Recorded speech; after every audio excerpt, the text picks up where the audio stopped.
Welcome viewers to the first session of the 21st Global Conference of Actuaries. The session is P1 The Dialogue, Reflections on the Experience Leading to Success of Insurance Companies. The session will be hosted by Gopal V. Kumar and Ronak Jha from the Institute of Actuaries of India in dialogue with Bhargav Das Gupta, Managing Director and Chief Executive Officer, ICICI Lombard General Insurance Company Limited, India, and G. Muralidhar, Managing Director, Kotak Mahindra Life Insurance Limited, India. Today's inaugural session has really changed our scripts. One common thread what we heard in inaugural session is that actuarial profession is a closed fraternity. We need to look out, reach out. We can do a lot of things, but we are not doing. Where we are is far from the potential we can have.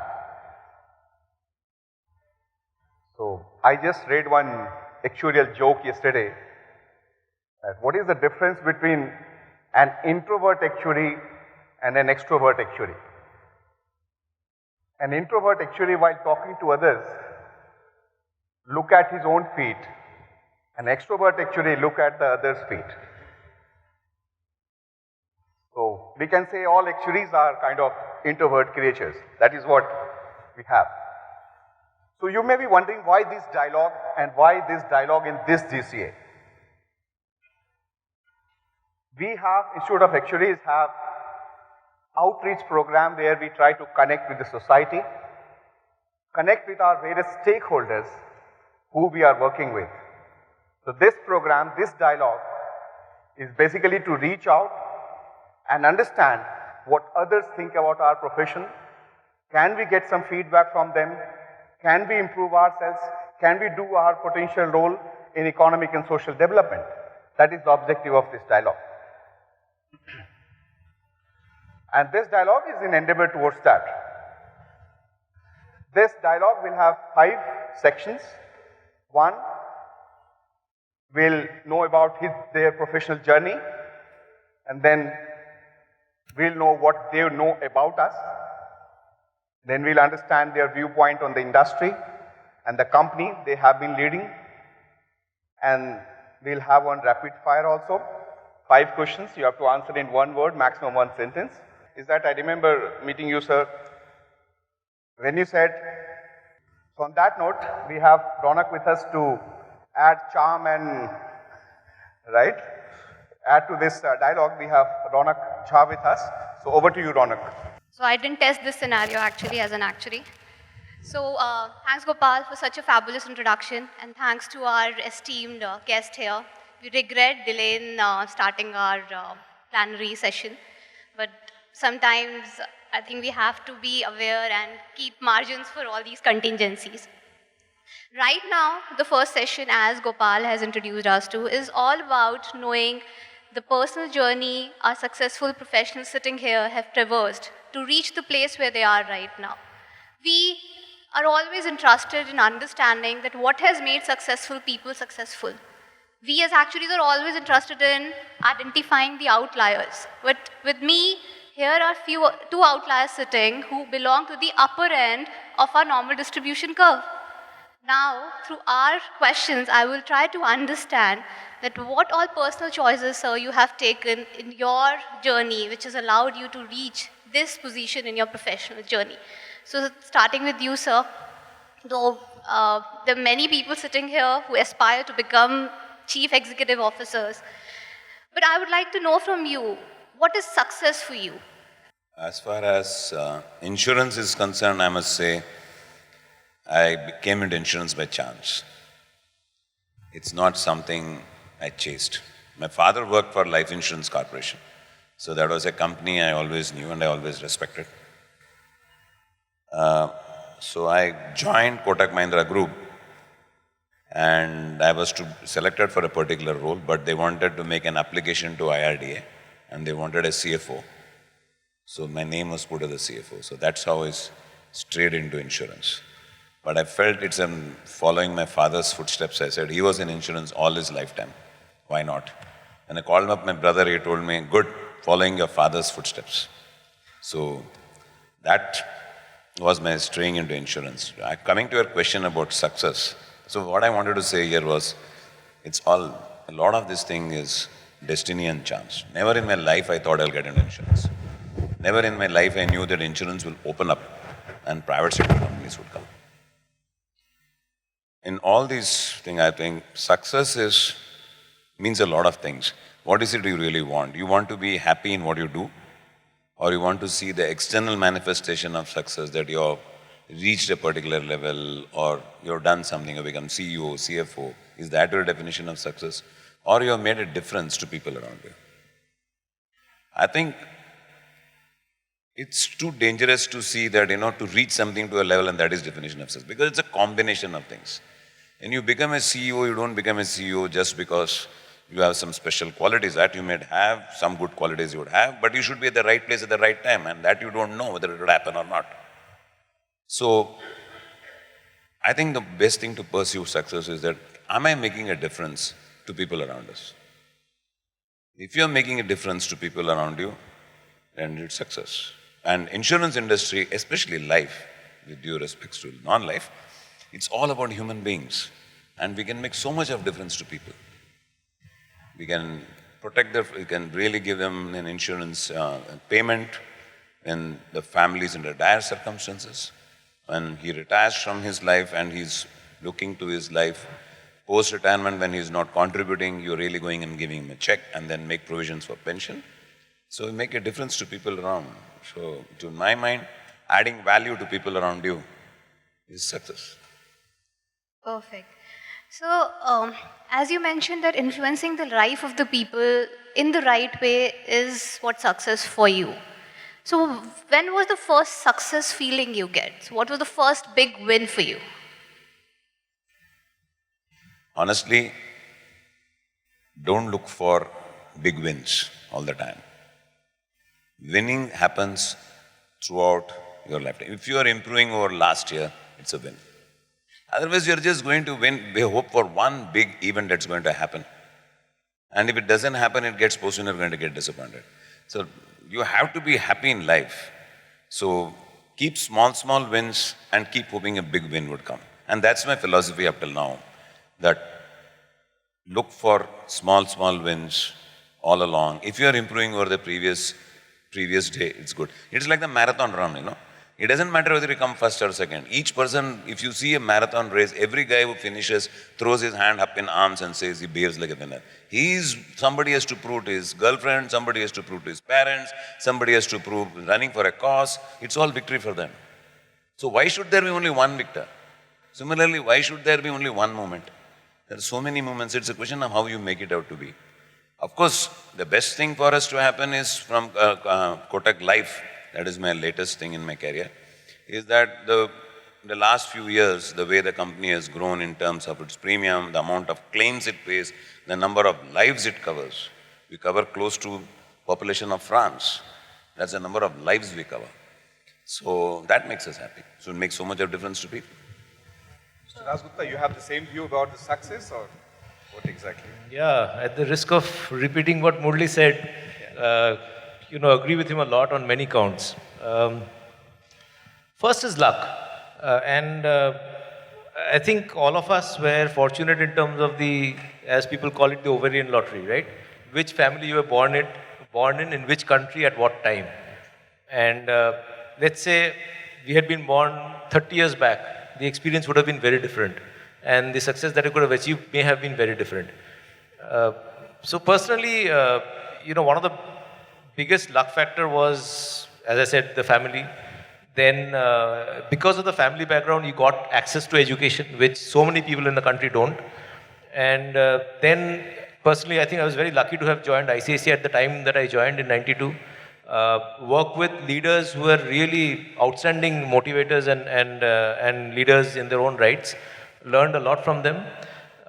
And because India was opening up, at that point in time, we were at the right place at the right time, in a sense. So luck plays a big role. The second thing that I personally believe is that and this is a human nature, you tend to claim all write over the good things that you do, and all the negatives that happen to you, you blame someone else. I think it's the other way around, right? So if you start taking responsibility, then you behave in a certain manner. And I think that's a very important, if I can call it an attitude. And if you keep that in mind, then you would do whatever you can do best every single day. I think the point that Murli made, it's not, I mean, all of us understand this is a journey. I remember the day when I got this position back in 2009 May, someone called me and congratulated me. To me, that was a start of a journey. That was an end of a destination, right? It was the start of a journey. Because what do you do with that role? And how do you make the job or make the organization better than, whatever it was? Every single day, every day you look at how do you make the organization better. And that's what gives you joy.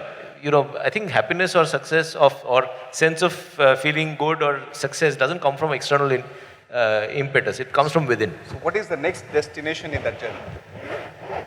Who knows? Honestly speaking, very similar to Murli, I would have never dreamt that I'll be in insurance, right? I didn't plan my career the way, this has gone. If I step back and look at the organization, I think there is a lot of dreams and aspirations that I have for the organization in terms of what it can be, let's say 5-10 years from now.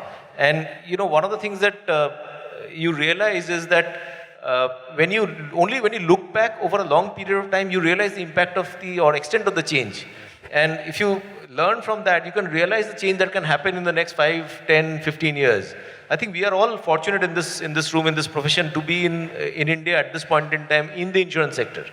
The point that Murli again made, I think one of the greatest joys in our job is that, I was in a agent conference in Calcutta. So this is a reflected sense of achievement, but I'll just recount the story. 75-year-old agent stood up in that room. We were having a meeting of maybe about 50-60 agents. And people are talking about, insurance and, what's good, what's bad. And this guy stood up and he said, I'm a third generation agent.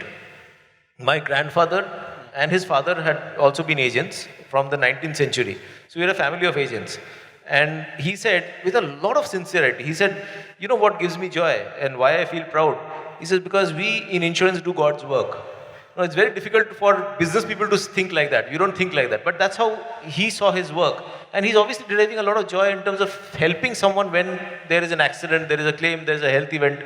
So it's a question of how you look at your job. And to me, that was a great learning experience. Learning from that man who saw so much pleasure in what he was doing in terms of helping others, similar to what Murli has just said. So I think, most people, if you ask, most people will largely say the same things. I mean, if you look for external, embellishments or external, tags, I don't think, success comes from that. Success from a sense of happiness or, fulfillment comes from within. Right. So one thing is very clear, that when you grow, that your benchmark is internal, right? When you start your career, your benchmark, you try to impress someone else. But as you grow elder, obviously you try to impress yourself and follow your heart and your mind, what your mind says, right? That reminds me of the other personal things which keep you engaged. Sir, I've heard great things about your passion for marathon. So I would like you to share your latest journey on that. So that's something that happened, again, bit of chance. Back in 2010, some of my colleagues had run the Mumbai half marathon. And so the results came out. I egged them on, saying the next day you must do even better. The way we kind of say, raise the bar higher. And one of them, this was on mail, in a group email. And one of the guys kind of, obviously, egged me on also. He said, if you run with us, then we'll do better. So it was kind of almost like throwing the gauntlet. So I said, okay, we'll run. So that was the first time I ran. I'd never run before long distance, maybe 2-3 kilometers in a treadmill. It was a very tough experience because I couldn't train because of another injury. So, but when you finished, exactly was Murli said, when you finished, it doesn't matter what time you finished in, because it's just an amazing sense of achievement, right? So that's how it started. So it's been about almost 10 years, 9-10 years now. And again, after about 6-7 years, when I did my first full marathon, that was within 2-3 days of our IPO, coincidentally. That was unfortunate because I wouldn't have liked to plan it that way, but it so happened. I don't think the sense of achievement that you get is something that you can understand if you haven't run a marathon. So it's a great experience personally because it also helps you in terms of staying fit. I think it makes you more disciplined. It is, personally, I find very, very meditative because at a certain distance, there's no other external, influence. You're just with yourself. You're feeling how you understand how your body is feeling. You're just focusing on the next kilometer to, finish. Your body is screaming at a point in time, but you have to finish. So it's a great learning experience as well. I really like the statement, sir, which you said that this journey is a personal benchmark, whether it's related to marathon or the success journey which has been followed. But most of the time, societies has standard definition of success, failures. But I would like to know from you, what was your biggest failure which has pushed you towards success? In the conventional society definition. Like a lot of small successes, you have continuously small failures. It's not that, because every time you try to do something, there will always be some success and sometimes you will fail. Well, if you really look at failures is that in professional life, I would say that when some of the events happen, say there was a time in myself CFO, I had anticipated the dollar, we were having some large imports and some dollar rates I had anticipated will not move this much, and a big event happened and the dollar rate moved the other way and we really had to pay a huge price for it. I would say that was a professional failure because I should have anticipated that or probably hedged it much better than what I thought. So, but you learn from that, you say that, ठीक है, एक बार ऊपर गया, next time it will work, next time it worked better for us. So you turn it in your stride and just think about what could have been done better. See, for example, for me, failure also is that if you have not grown fast enough, if you have not done certain things within that time, it's also a failure. It need not always mean there's a catastrophe and the organization actually loses money. A lot of time we measure only losses which actually happen. Nobody ever measures, what you would say, a lack of gain. I mean, you could have really, then there is a circumstance. For example, the industry is growing at 25-30% and you still manage to grow only at 25-30%. It's a failure because according to me, when that industry, when you are normally growing at 5-10% higher than the industry is growing, so you are supposed to grow lower. Nobody measures that. So I would say a lot of times people don't measure failures for lack of trying or lack of doing. People normally measure failures which are actually loss is incurred. We actually see there is a loss. So I think I never get very excited over great successes because I see it's a combination of events, it's a combination of circumstances, and sometimes wind blows in your favor. And nor do I feel very bad or sad if there is a big failure. You just try and learn what you could have done better. And you know that time will pass. And of course, unless it is catastrophic or a fatal one. So I would say that there have been quite a few failures as we go along, and just as there have been successes. We are in the business of risk. What is your risk appetite? Ever since you have joined this industry, do you think your risk appetite has gone up? You're taking bigger decisions which could have the probability of failure also? Well, I think my risk appetite has actually gone down. When earlier these things I would take far more risk because I didn't know. But now we are far more well informed and hopefully.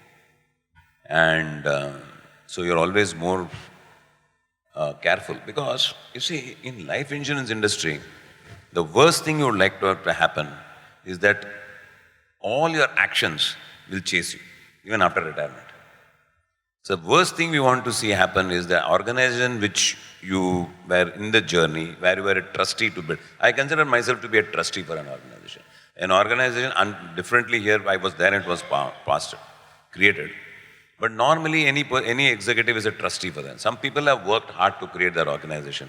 You join the journey, you build it up further. Build it up further or take it to the next level and you leave and somebody else takes over. So it's an organization continues, it outlives people. So you're all trustees.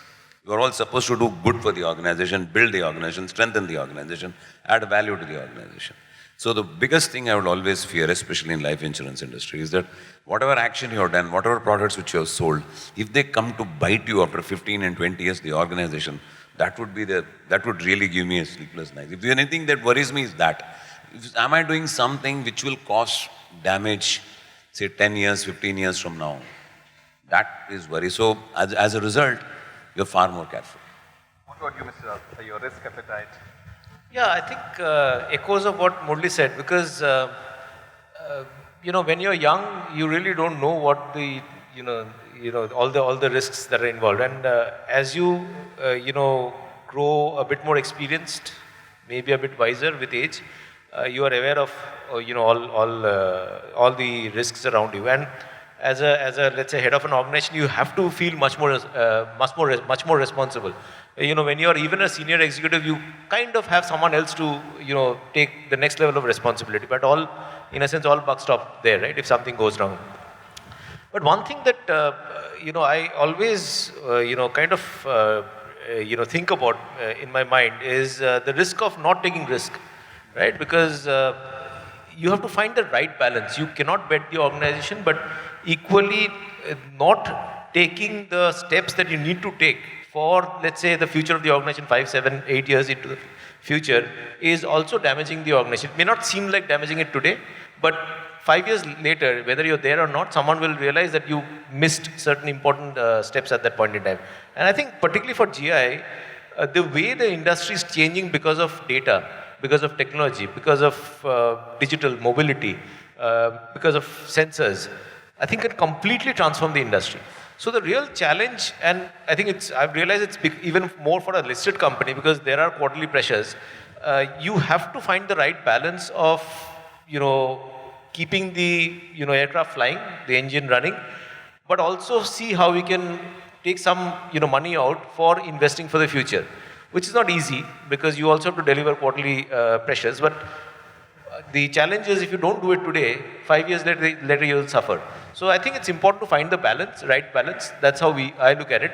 But obviously don't risk the organization. You have to ensure that the organization is strong, but invest for the future as well. Right, so appetite has to be balanced with capability and the management of risk. That is right. Now we move to the next section, that is about actuarial, right?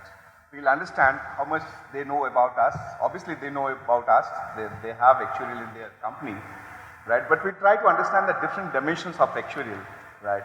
When I started writing actuarial exams, someone told me there are 3 types of intelligent people in this world. One is intelligent, second is very intelligent, third is actuarial. Right? And I carried ahead with that null hypothesis ever since I heard this. A lot of alternative hypotheses did come, but I did not get the sufficient data to either accept the null hypothesis or reject the alternative hypothesis. So today we'll check that. What is your view? What hypothesis you have about actuaries? What do you think about this profession and these professionals? Yes, sir.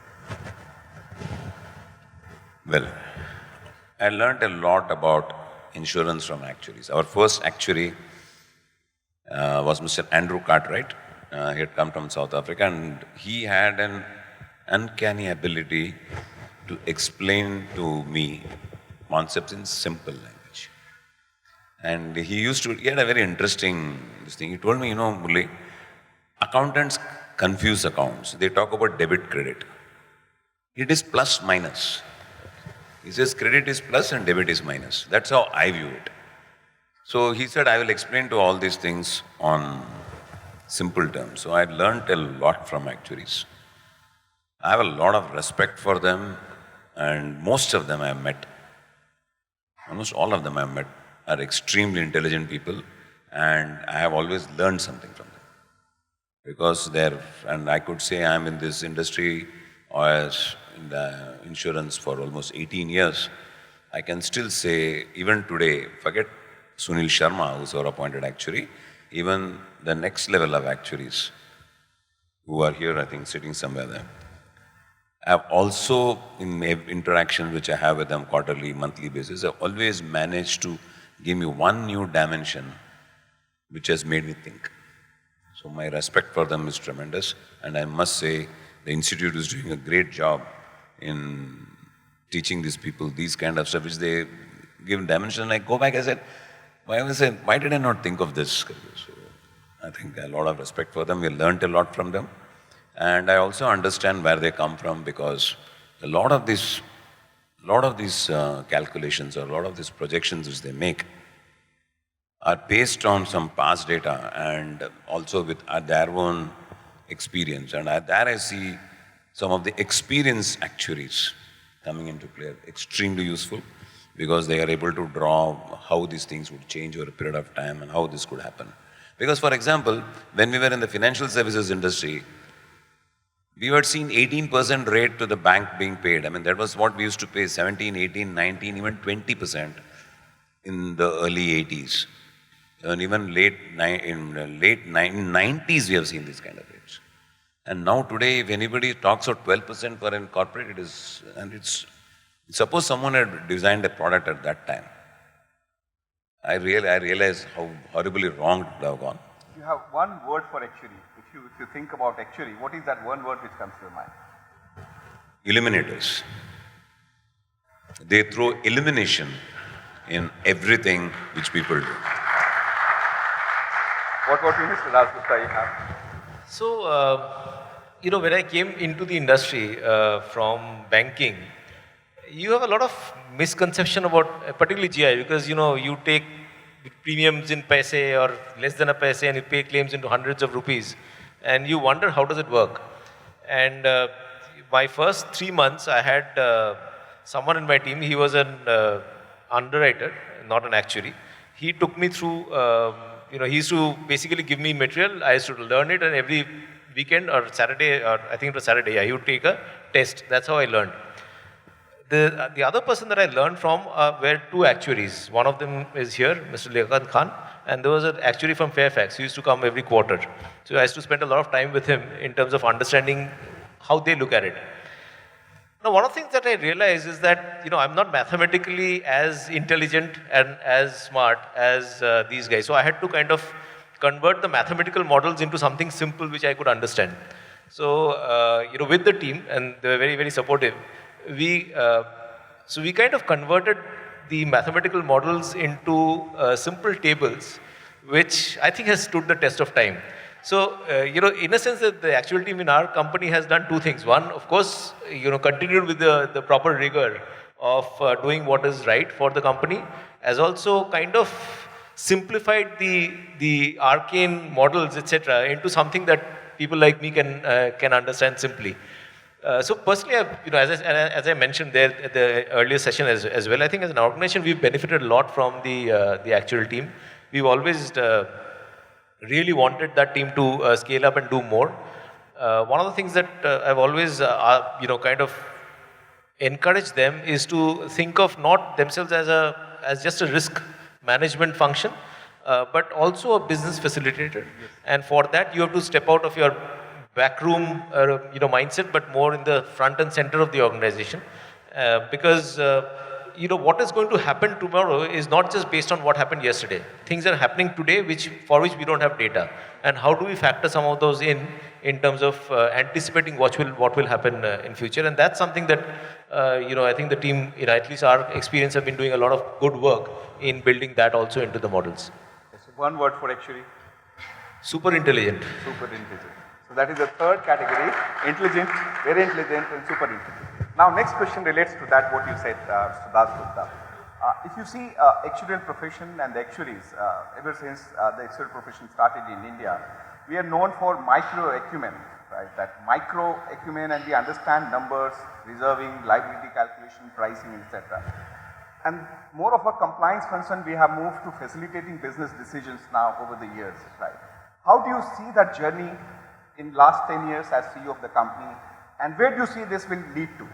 Do you think in future we'll have many CEOs heading life insurance or general insurance companies? If yes, there are 2-3 questions combined into one, right? So what exactly they need? So the answer to the second question is, of course, yes. And you've seen CEOs coming out of, who are actuaries, particularly in the life side. And I don't see a reason why it wouldn't be there in the non-life side. Globally, you see enough examples. And I think one of the biggest advantages of someone who has the actuarial background is the depth of understanding of the consequences of decisions, right? Consequences of judgment, consequences of decisions. So at the end of the day, what does a leadership team do?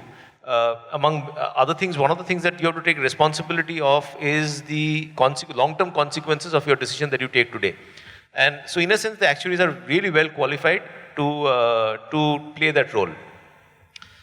What I've seen over the last 10 years, and I think it's also to do with the context of the industry, at least in our industry, because of de-tariffication, pricing, etc., opening up, etc., and also in the context of the specific organization, because I see different practices across different organizations, at least from one outside. I see things improve, things changing in the sense that, actual teams clearly are playing more evolved role. At least that's what we try to encourage our team members. One of the things that we need to adapt to, I think, in the opening session, one of the speakers talked about that, is the fact that today the extent of additional data that you are getting is something that was not possible earlier, right? So, for example, one of the things that we do is we have sensors in factories to monitor the underlying, parameters which can predict potential losses. Everyone talks about telematics, everyone talks about wearables, etc. But, the way a customer uses the app is an interesting input in terms of, the potential loss ratio, right? So these are new areas of evolution in terms of new sources of data, and we have to kind of move ahead with it. I think one of the things that we need to see the actuaries who kind of step away from their traditional role and think about these changes and take a proactive approach in terms of adopting some of these things into businesses will be those people who will become CEOs in the future. So I don't see a reason. Of course there will be. Question is, what is the profile of the actuary? Among the actuaries, which are the profiles who will become CEOs? Clearly you have to be a bit more outgoing. You can't be looking at your own shoes.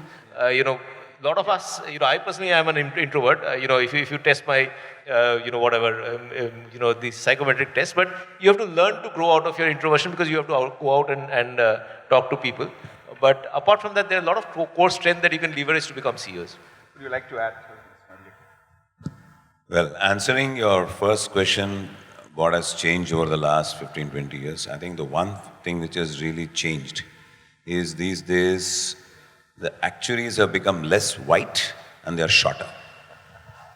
Because when I first saw them, they were all either Scotsmen or foreigners who were actuaries in the insurance industry. Now I see more Indians, and that has come with a lot of advantages, with due respect to both, because first is, if I have an habit of going into Hindi when I speak, so then you don't get a blank stare. So that's first. And I think they understand a lot more the Indian situation, how the Indian tax authorities, how the Indian regulators, how the Indian various authorities will say, there's a lot more understanding. So a major Indianization of the profession has happened, which is a great credit to the institute. So I think that's one. And I think over a period of time, with the market practice, actuaries have also changed, learned, brought in new things. And product have changed, have come back a full cycle, again undergoing a set of change. And I think changing product sets and all that, they've done a remarkable job. So I think that has changed, and with lot more people taking up to this profession, you find people with different skill sets coming in. Suddenly you have actuaries who are, I can see a lot more actuaries these days in office who can sing, who can play drama, which was not the case when they first started. They were all very serious guys who would not know that they have come to the office and gone. So I think those things have changed. So professionally it has improved. There are a lot more things happening, and they're more aware of what is in the Indian situation.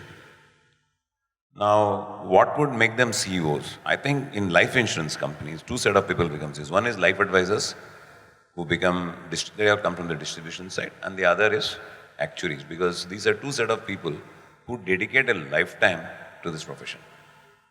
So I don't think there can be, an actuary is taught throughout his life from the young age of 28, 30, he becomes an actuary. After this, these days they become earlier.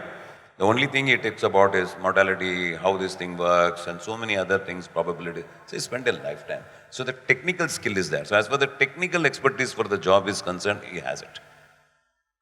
Now, by his design, by his nature, is very now what do you need? You need to have technical knowledge. You need to be very process and structured. And we handle insurance companies are normally very large, so we need very strong processes to manage. So which they are, because their profession teaches them to be very methodical, very disciplined. So they are by nature very. But the third dimension is people. So all that you need to do is look up from your spreadsheets, go out of your cabin and look at people around you, smile at them. You'll get response. And because our business is all about life, about human beings. So they are just not a mortality number on a table. They are actually living, breathing, talking human beings. Once you know them, and people are anyway in awe of you. Anybody in the industry who's outside, he knows you guys are great, so they're anyway in awe of you. So you have a godlike status anyway. When the God starts looking at people with a benign smile, the people are going to be your followers. So you're going to become natural CEOs. So all that you need to do is everything else you have. Look at people, smile at them, and know that this is what life is all about.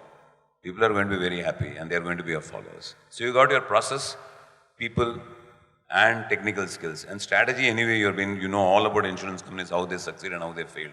So you knew all about strategy. So you're 75% of the qualities. 25% is what is people. Get that? You're all CEOs. What you are saying, we have the aptitude, but we need to develop the attitude. Right? You have the attitude to only people skills is one thing missing. That might be missing with a lot of people. I'm not saying it is something big actually. Mr. Dasgupta, I heard your YouTube at IIM Bangalore, right? The biggest roadblock to success is ego. We have, I think, 35 fellows yesterday got that fellowship. What message you have for them in terms of, the success, what they have impacted on the journey now? You know, I said that was quite some time back, 2014, if I remember. One of the things that you realize as you operate in a market for some time is that you become out of sync with the latest technology, with the latest development, with the latest market conditions so fast, because change is happening so fast that you cannot assume that what you knew 5 years back is still relevant today. Which means you have to keep on relearning, keep on understanding what's happening. And if you are, an egotist in a sense that you think that you know everything, that's the end of your learning. One of the things that I've seen with some of the people that I've kind of, worked under, they were extremely open-minded, extremely, agile, minded people who are always in the lookout to learn new things. And to me, that was the message that I was giving, because at the end of the day, and this particularly is true for, intellectually strong people, right? Because, there are many types of arrogance. You could be arrogant about your wealth, but you'll never be as rich as the other guy. Someone else will be richer than you. You could be arrogant about your looks, which fades away as you go older. But arrogance of intellect remains, and it increases as you grow up, go higher in an organization. I think that is a big negative for success, in my opinion, for the simple reason that you have to have the humility to keep on learning. Because if you're not learning, you don't grow as a person. You don't grow as a person, your organization doesn't grow with you. So that was the perspective with which I made that point. So all I could infer is a growing or a growth mindset is pivotal to your future success journey. Right. I think we should move, we will take these questions later on. I really want to thank the audience for sharing very interesting questions. We will be taking them with our guest with the limitation of time attached to it. I will be moving to our industry section now. Yeah. So we know that our industry is growing in leaps and bounds, and you have shared the figures in terms of GI industry in your address note. But I would like to understand that what you feel have been the biggest achievements of GI industry over the last 3 years. And you can talk about the IPO as well, because being the first private GI company which has undergone IPO, the risk governance, all pieces attached to it. Yeah, I think, if you just look at the numbers of people that we are covering, that's probably grown about 3 times, almost 200 million policies. That's a remarkable number. And if you look at certain population groups who were never ever covered are beginning to get the benefit of insurance. And I think a lot of credit goes to the current central government, because at least for GI, they've popularized a lot of new types of insurance cover. So I think we've just ridden that, that wave. But honestly speaking, I think, so let's look at segments, right? So you from the health insurance side. So if you look at health insurance back in 2008, 9, 10, how many people even knew about health insurance? Today you go out and, let's say this time the tax benefit has been taken away. But really, are we worried about it? It would have been a good to have, but finally we know that people are now buying health insurance because they understand the need. So I think segment by segment, there is a lot more appreciation of insurance and the need for insurance, which is a positive change. Other thing which is kind of counterintuitive is since 2014, if I remember correctly, when IGMS came in, if you see the benchmark of customer complaints to policies, while we have a terrible reputation in terms of customer service, but actual data shows quite the contrary. The percentage today is significantly dropped, and I think that one initiative of IRDA probably has helped in that journey. Part of our FICCI thing, we had asked one of the global consultants to do a benchmarking. The number of complaints to customers is actually lowest in GI. So industry, while we've not talked about it, I think we've done I think the last 15, 18, 19 years since life insurance industry has opened up, I think is a win-win for almost all the stakeholders. Let me start with when the companies which went public. Look at their valuations. Some of the valuations are as good as any banks. So obviously, and they are offering an investment opportunity for investors, both foreign and Indian. It's a good investment for the shareholders because they find that embedded values of companies have gone up and that could attract more capital to come into this industry if at all it required. Look at the government. The total, if my memory serves me right, when insurance was opened up, total AUM of the insurance industry was probably in the range of 5 to 6 lakh crores. Today it's 35 lakh crores. All this money, out of which 50% of it goes to the government securities. Yeah, and I'm not getting into the kind of nitty-gritties of calculation, unit link mein nahi ho raha and all that stuff, but predominantly has gone to government securities and to infrastructure. It has benefited. Do you think that we need to relook at our selling strategy? Exactly. So I think selling and the way we sell has to improve. That would mean that financial awareness and financial understanding and the risks at play should improve. I think if you look at disruption, I would say disruption, my fear is would come not from the insurance industry itself, it would actually come from outside the insurance industry. Probably some insurance tech company or something will come up with something which catch the imagination of people, and that can bring a big breakthrough. I think the digitization which is happening, the digital awareness which is happening will definitely have a big role to play the way insurance will improve. And if I could really anticipate where it will come from, then I must be a genius. But I can only see a range of things which can come from. It can come from newer players. It could come from digital companies. It could come from, the Googles of the world, you don't know. Do you think the new optional tax regime, how it will impact the life insurance industry? Well, it will have a long-term impact somewhere. Okay? The way I look at the taxes, it is very attractive for young people. Because for people whose income is lower, for saving a 10 rupee tax, if it is in the 10 or 20% bracket, he has to, if it is in 20% bracket, he has to save 20 rupees, he has to save 5 times. If it is in the 10 rupees bracket, he has to save 10 times to save the same amount of tax. So one could argue that tax to 10% bach raha hai, but 90% to I'm having, or 8, the other balance money I'm having, which I need to spend today. I need to have some status for me. So the youngsters might be. Similarly, people who are older, who are past 60, 65, might feel that, what do I save for? Especially for savings product. What do I save for? So it just really to be seen how people would behave. You know? It's not pure mathematics that if I do that saving, so much of tax will be saved. I think that's not the way it works. People would need to also look at cash flows. If you really go and see to the guy down, it's only for us people here, we not understand difference between cash and income. In most of the places, cash is income. If I have cash, I have money. So it won't be now January, February, March business. I don't think it would be that way.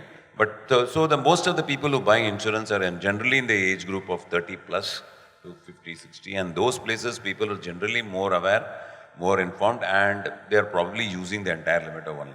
So I don't think it will have immediate short-term impact. But all the cases who are the first-time buyers who are actually pushed into it, see, these things help people who are being pushed into insurance, saying that should buy insurance gives you a tax break. So it actually a trigger.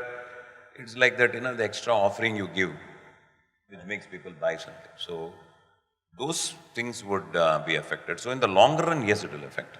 In the short run, I don't think it would have such a great impact. And I have to state this because some of my colleagues will be sitting here. If I see that now, they will say, March mein nahi hua boss because of the new tax regime. So I don't want that reasons. But I don't think it will affect in the shorter run. So one question related to, I would say, the future of insurance. You all are in business of risk. You know that the format and design of risk is changing with the amalgamation of IT and data. Where do you see GI industry in next 5 years in terms of the newer risk we would be exposed to and the technology coming as an aid? So if you ask me this question for 10 years, I wouldn't be able to answer because who knows what will happen in 10 years. You can sense directionally which direction it's going.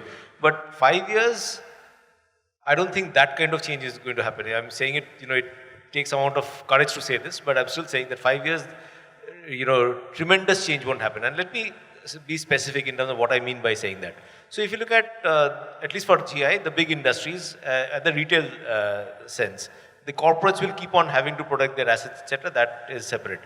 The retail segment, the motor insurance, for example, one of the conventional logic that is building up globally is, self-driven car, autonomous vehicles, etc. The probability of accidents will reduce, and I think it will if it happens. And if you look at what China is doing in terms of building cities which are smart cities ready for autonomous vehicles, things will change dramatically there. But if I look at a 5-year horizon in India, I think it's the opposite, because you step out on the roads, I don't think we'll get to see that kind of infrastructure within 5 years to have vehicles driving on their own, number one. Number two, if you see the changes that are happening because of Motor Vehicle Act or because of, let's say, the Supreme Court judgment, the penetration of motor insurance will improve. Today, about 50% of vehicles are insured on the road. Balance 50% gradually will get insured. So I think there is at least in the 5-year term, there's a lot of positive upside. Let's look at health insurance. You know this pretty well. We are only covering, let's say, the 1/3 of the total healthcare spends of the country, which is hospitalization, right? Out of, let's say, 6.5, 7 lakh crore that India spends on healthcare, 2/3 we don't touch as an industry, which is the OPD and all of that. In the past, it was too risky to do it because you know what happens in the hospital. So how do you control fraud in the OPD network? Today, because of data, real-time monitoring, fraud analytics, etc., you can actually do that in a cashless digital manner with adequate control. So that is a segment that I believe will strongly emerge. So there is new segments that will emerge. But I think probably your question is more long-term in what's going to happen to the industry because of, let's say technology. My personal belief is that I can't predict what will happen in 10 years from now, but if I look at, civilizational history, if you look at human civilization over, let's say, 60,000 years, or let's say the 20,000 years of, since we settled down to become farmers and thereafter, the risk for society has only increased because life has got more complex, new types of risks have emerged. And whenever you have risks, you need insurance. So what type of insurance we'll provide in the autonomous vehicle will be very different. It will be cyber insurance, right? Not damage insurance in the traditional way. But new types of insurance needs will come up. The bigger question that we have to answer for ourselves as an industry is, are we thinking innovatively or taking the same amount of risk that our predecessors did? If you think about it, in the Lloyd's Coffee House, people underwrote without any data. They took a risk, and that's how marine insurance developed. today, as an industry, are we able to take that risk? Or are we willing to take that risk? And if we don't take that risk in a manner which is contained, you obviously don't want to bet your balance sheet. If you don't start taking those risks, we will not have the data to protect society for the new emerging type of risks. And that's, I think, at a leadership level, not in India, this is a global aspect that we have to think about, is how do we address these risks in a manner that is insurable without damaging ourselves, but providing a new service to customers. If we do that, I think the opportunity for us will remain. If we don't, we will constrain ourselves as an industry. Before we move to rapid round, I have one question for you. Kotak Life, if you see the distribution mix, is very balanced. Product mix is very balanced. It is by default or by design? It's by design.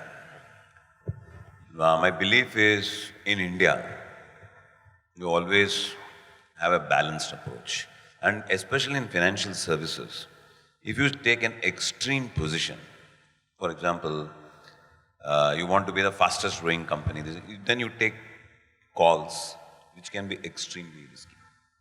Because you can't become the best in one dimension unless you take extraordinary risks, which is very, very dangerous in financial services. So as we look Kotak Life as a company, we are extremely balanced. We have equal amount of group business, equal amount of individual business. Even among group business, we have equal amount of credit insurance, we have equal amount of employer-employee insurance. On distribution side, you will find even on individual life, we have banca, we have our own life agency. Even on products, we are almost 40-40 or 40-30 and 20. 20% being unit linked and 75-80% being.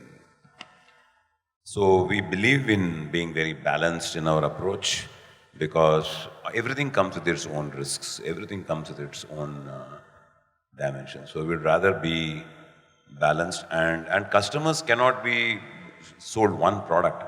It's insurance products, two needs. It actually meets only two big needs. Life insurance. One is protection and long-term savings. These are the only two needs in me. Rest of them are bells and whistles, which you make it because you bring it in different form for people to understand. Okay, so that's the way it is. So we believe that the life advisors will become far more knowledgeable in selling. So they'll be able to actually, because insurance is a product that can be sold to anyone. We can sell one insurance product to every individual. It's only a question of which product and how you sell it. And that would improve tremendously over the next few years. We're actually talking of covering Homo deus in our insurance bracket because we're moving away from Homo sapiens very soon. Yeah. Now, it's the last round, but not the least one. So we are moving to our rapid fire question round. One word or maximum one sentence. So we'll be starting with you, going to you, sir. Your favorite position? Your possession? Right now, my running shoe. Your? Running shoe. What you look for in a new hire? Attitude. If you could travel back in time, what period would you go to? It will be the present today. Live in the present. What is the first thing you do when you wake up in the morning? Watch my phone, as in read my messages. Exposure to screen. Something that we advise people against doing, by the way. Who is your favorite superhero? Actually, not one, but if I have to, point out one person who I've personally seen, it's K.V. Kamath. Not a superhero, but one of my heroes. Over to you, sir. I'm not going to repeat the question, so no clue. Who has been the biggest influence on you?